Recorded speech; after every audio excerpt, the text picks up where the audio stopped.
जय हिंद दोस्तों, स्वागत है आपका। आज के यूपी टेट क्लास में हम लोग देखने वाले हैं बाल विकास से पूछे जाने वाले प्रश्नों को। तो बाल विकास के सिलेबस से मैं पहला चैप्टर लेकर आया हूं, बाल विकास की अवधारणा। इस चैप्टर में पूरे 192 प्रश्न है, जिसको मैं पार्ट वाइज आपके लिए डालूंगा। तो चलिए स्टार्ट करते हैं, देखते हैं प्रश्नों को। आप देख सकते हैं सारे प्रश्न CTET, MP TET, UP TET में पूछा गया है। ठीक है, तो पहला प्रश्न क्या है? पहला प्रश्न है कि विकास कभी ना समाप्त होने वाली प्रक्रिया है। यह विचार किससे संबंधित है? विकास जो है कभी समाप्त होने वाली प्रक्रिया है, यह किससे संबंधित है? ऑप्शन है एकीकरण का सिद्धांत, अंतःक्रिया का सिद्धांत, अंतःसंबंध का सिद्धांत, निरंतरता का सिद्धांत। तो देखिए, विकास जो है ये आपका निरंतरता का सिद्धांत से संबंधित है। ठीक है, इसलिए यहां लिखा है कि विकास कभी ना समाप्त होने वाली प्रक्रिया है। निरंतरता का मतलब होता है कि लगातार चलते रहना। आगे देखिए, बच्चों के बौद्धिक विकास की 4 विशिष्ट अवस्थाओं की पहचान की गई है। किसके द्वारा की गई है? देखिए, सीटेट और यूपीटेट दोनों में पूछा गया है। बच्चों के बौद्धिक विकास की 4 विशिष्ट अवस्थाओं की पहचान किसके द्वारा की गई है?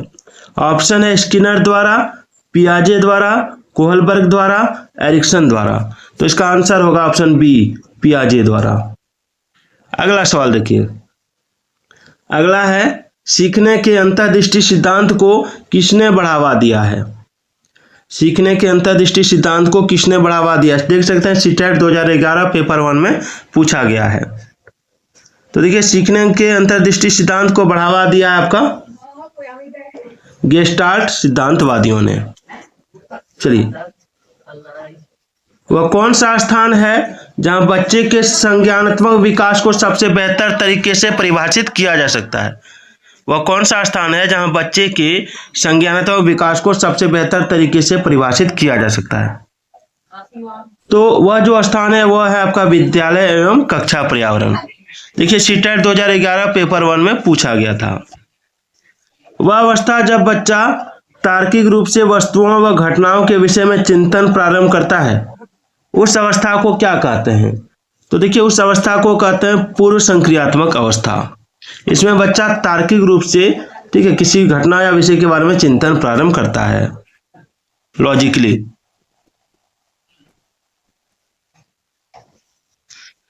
पियाजे के अनुसार निम्नलिखित में से कौन सी अवस्था में बच्चा अमूर्त संकल्पनाओं के विषय में तार्किक चिंतन करना आरंभ करता है?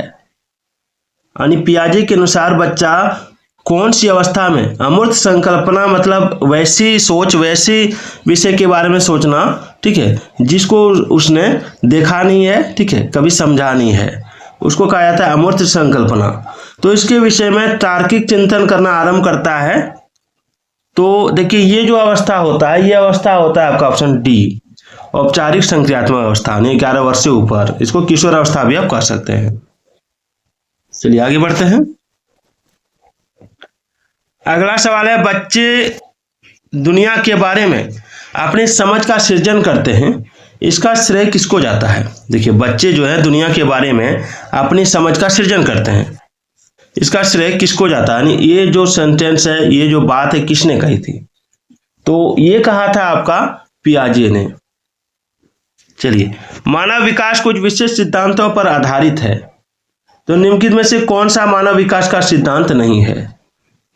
तो देखिए, निरंतरता इसका सिद्धांत है, सामान्य से विशिष्ट की ओर इसका सिद्धांत है, ठीक है, और अनुक्रमिकता इसका सिद्धांत है, लेकिन प्रतिवर्ती इसका सिद्धांत नहीं है। आगे है, आनुवांशिकता को डैश सामाजिक संरचना माना जाता है। तो देखिए, आनुवांशिकता को माना जाता है आपका स्थिर सामाजिक संरचना।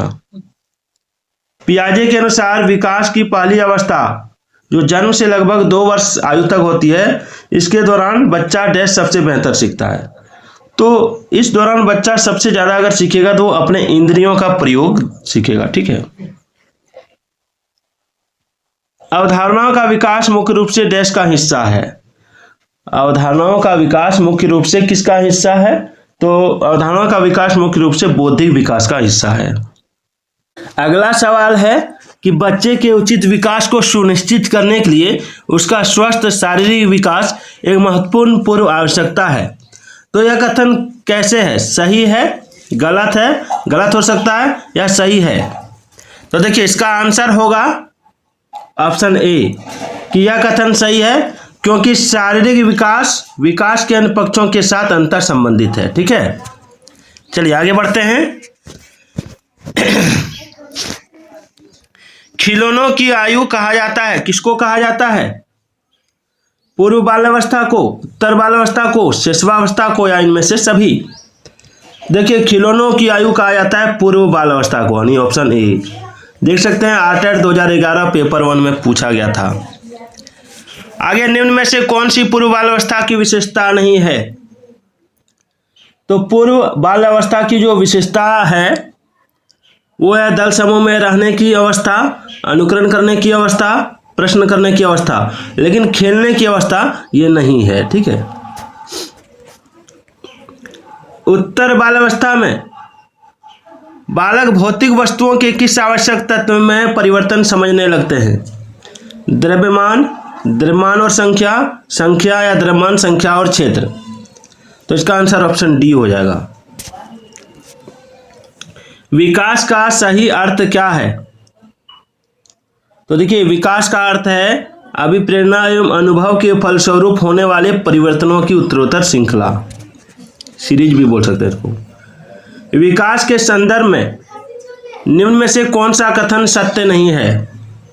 तो देखिए इसका आंसर होगा आपका ऑप्शन बी, विकास उकसाने और बढ़ावा देने से नहीं होता है, यह कथन सत्य नहीं है।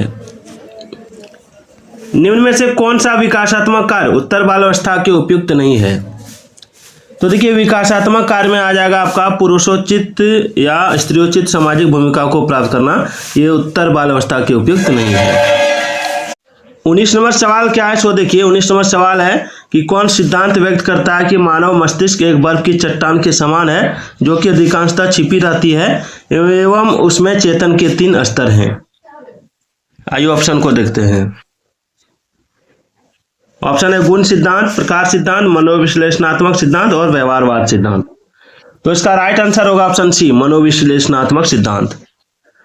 अगला, निम्न में से कौन सा कथन विकास के बारे में सत्य नहीं है? कौन सा ऐसा कथन है जो विकास के बारे में सत्य नहीं है निम्न में से? तो देखिए इसका राइट आंसर होगा आपका ऑप्शन डी, विकास विशिष्ट से समान की ओर होता है, ये गलत है। विकास सामान्य से विशिष्ट की ओर होता है। बाकी विकास अंतःक्रिया का फल है, ये सही है। विकास एक व्यवस्थित श्रृंखला का अनुगामी है, ये भी सही है। विकास एक व्यक्तिगत प्रक्रिया, ये भी सही है। बालकों की सोच अमूर्तता की अपेक्षा मूर्त अनुभवों एवं प्रत्ययों से होती है, यह अवस्था कौन सी अवस्था है? देखिए अमूर्तता की अपेक्षा, जब अमूर्तता जो होती है 11 वर्ष से यानी 12 वर्ष से वयस्क तक होती है, और मूर्त अनुभव जो होता है, ठीक है, मूर्त अनुभव होता है आपका 2 से 7 वर्ष तक। ठीक है, 2 से 7 वर्ष तक। 1 मिनट, 2 से 7 वर्ष नहीं होगा, सॉरी, 7 से 12 वर्ष होगा। मैंने पहले भी बताया 7 से 12 वर्ष। थोड़ा सा गलती हो गया, इसके लिए सॉरी। मैं एडिटिंग नहीं करता हूँ, डायरेक्ट वीडियो डालता हूँ, गलत होगा तो उसको सुधार देता हूँ। मानव विकास किन दोनों के योगदान का परिणाम है? मानव विकास किन दो के योगदान का परिणाम है? कौन सा चीज है दोनों के योगदान का परिणाम है? तो वो है वंशक्रम एवं वातावरण का। वंशक्रम और वातावरण के, ठीक है, योगदान का परिणाम होता है मानव विकास। निम्न में से कौन पियाजे के अनुसार बौद्धिक विकास का निर्धारक तत्व नहीं है? तो बौद्धिक विकास का निर्धारक तत्व नहीं है आपका सामाजिक संचरण। बाकी अनुभव, संतुलीकरण, ये आपका बौद्धिक विकास का निर्धारक तत्व है। फ्रायड, पियाजे एवं अन्य मनोवैज्ञानिकों ने व्यक्तित्व की विभिन्न अवस्थाओं के संदर्भ में व्याख्या की है, परंतु पियाजे ने क्या कहा है? देखिए पियाजे ने कहा है कि विभिन्न अवस्थाओं को समझाने के लिए संज्ञानात्मक बदलाव के बारे में। ठीक है, आगे देखिए। वह स्तर जिसमें बच्चा किसी वस्तु एवं घटना के बारे में तार्किक रूप से सोचना शुरू करता है, तो उसको कहा जाता है कौन सा स्तर? देखिए जब वो तार्किक रूप से सोचना स्टार्ट करता है तो वह स्तर आपका कहलाता है पूर्व क्रियात्मक अवस्था। ठीक है, बचपन का सांप्रतिक दृष्टिकोण की मान्यता क्या है? बचपन का सांप्रतिक दृष्टिकोण की मान्यता क्या है? तो इसकी मान्यता है कि बचपन वृद्धि एवं परिवर्तन की एक अनूठी अवधि है। आप देख सकते हैं यूपी टेट में पूछा गया प्रश्न है। मानव मूल्यों जो प्रकृति में सार्वत्रिक है, इसके विकास का अर्थ क्या है? मानव मूल्यों जो प्रकृति में सार्वत्रिक है, इसके विकास का अर्थ क्या है? तो देखिए इसके विकास का अर्थ है अंगीकरण। ठीक है, यूपी टेट 2011 पेपर 2 में पूछा गया था। निम्न में से किस स्तर में बच्चे अपने समकक्षी वर्ग के सक्रिय सदस्य बनते हैं? यह भी यूपी टेट 2011 पेपर 2 में पूछा गया था। तो देखिए इसका राइट आंसर होगा आपका ऑप्शन ए, किशोरावस्था। चलिए, बाल विकास की परिभाषा का अध्ययन क्षेत्र जो है, ठीक है, इसको थोड़ा छोटा करता हूं। बाल विकास की परिभाषा का अध्ययन क्षेत्र कौन सा है? तो देखिए बाल विकास की परिभाषा का जो अध्ययन क्षेत्र है वो है आपका ऑप्शन डी, किसी बच्चे का संज्ञानात्मक, सामाजिक तथा दूसरे सामर्थ्यों का क्रमिक विकास के लिए उत्तरदायी होगा। पियाजे के अनुसार संज्ञानात्मक बाल विकास की कितनी अवस्थाएं होती हैं? तो पियाजे के अनुसार संज्ञानात्मक बाल विकास की जो अवस्थाएं होती है वो 4 अवस्थाएं होती हैं। ठीक है, 4 अवस्थाएं। अगला सवाल है, लॉरेंस कोहलबर्ग विकास के क्षेत्र में शोध के लिए जाने जाते हैं, तो इसमें कौन सा शोध के? तो नैतिक विकास के। ठीक है, नैतिक विकास के शोध में। चलिए आगे देखते हैं। आगे पियाजे के अनुसार बच्चा अमूर्त स्तर पर चिंतन, बौद्धिक क्रियाएं और समस्या समाधान किस अवस्थाओं में करने लगता है? तो देखिए इसका राइट आंसर हो जाएगा आपका ऑप्शन सी, औपचारिक संक्रियात्मक अवस्था, जो 11 से 16 वर्ष तक होता है, और मूर्त स्तर पर करता है 7 से 11 वर्ष। ठीक है, आप देख सकते हैं, इसको याद रखिएगा, ये दोनों बहुत इंपॉर्टेंट है। चलिए, बिग व हंट के अनुसार डैश, बिग व हंट के अनुसार डैश की विशेषताओं को सर्वोत्तम रूप से व्यक्त करने वाला एक शब्द है परिवर्तन। तो परिवर्तन जो है शारीरिक, सामाजिक और मनोवैज्ञानिक होता है। ठीक है, तो देखिए सवाल को एक बार समझिए कि बिग व हंट के अनुसार डैश जो है, ठीक है, यानी किशोर अवस्था की विशेषताओं को सर्वोत्तम रूप से व्यक्त करने वाला एक परिवर्तन है, एक शब्द है परिवर्तन। ठीक है, परिवर्तन जो है शारीरिक, सामाजिक और मनोवैज्ञानिक होता है, तो एक किशोर अवस्था की आयु में होती है।